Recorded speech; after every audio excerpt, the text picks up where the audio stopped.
Et je l'ai dit moi-même, donc je n'ai pas d'hésitation à le dire. Vous savez quoi, l'antisémitisme, le drame de l'antisémitisme, c'est qu'il le parti antisémite aujourd'hui en France, c'est LFI. L'antisémitisme, il est partout.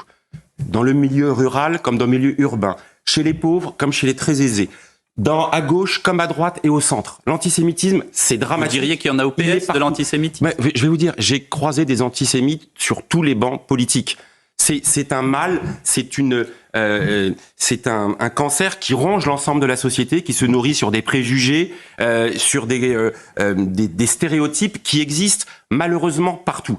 Maintenant, au Rassemblement national, la différence, c'est qu'il a été, je le redis, consubstantiel. Et je n'élude pas la question.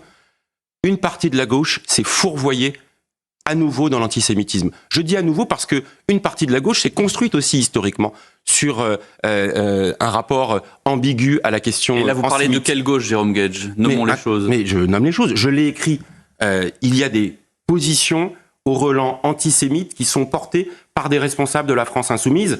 Je suis pas venu sur ce plateau pour réenfoncer le clou, mais à chaque fois qu'on me le demande, oui, j'ai considéré que Jean-Luc Mélenchon, le 7 avril dernier 2024, quand il a pris son blog et qu'il a écrit parlant de moi, avec qui il a milité pendant 20 ans, qu'il expliquait mes positions sur le conflit israélo-palestinien, parce que je baignais dans un milieu de fanatisme et qu'il était amusant de me voir s'agiter autour du piquet où me retiendrait la laisse de mes adhésions. Il s'en prenait à votre judaïsme de gauche, reniait à votre milieu de fanatisme et à la laisse de vos adhésions. Et donc, j'ai immédiatement réagi en disant, il a souhaité, à travers ces phrases ciselées, rédigées par écrit, c'est pas un effet de tribune et un emportement, et ça ne l'exonérera pas dans cette situation.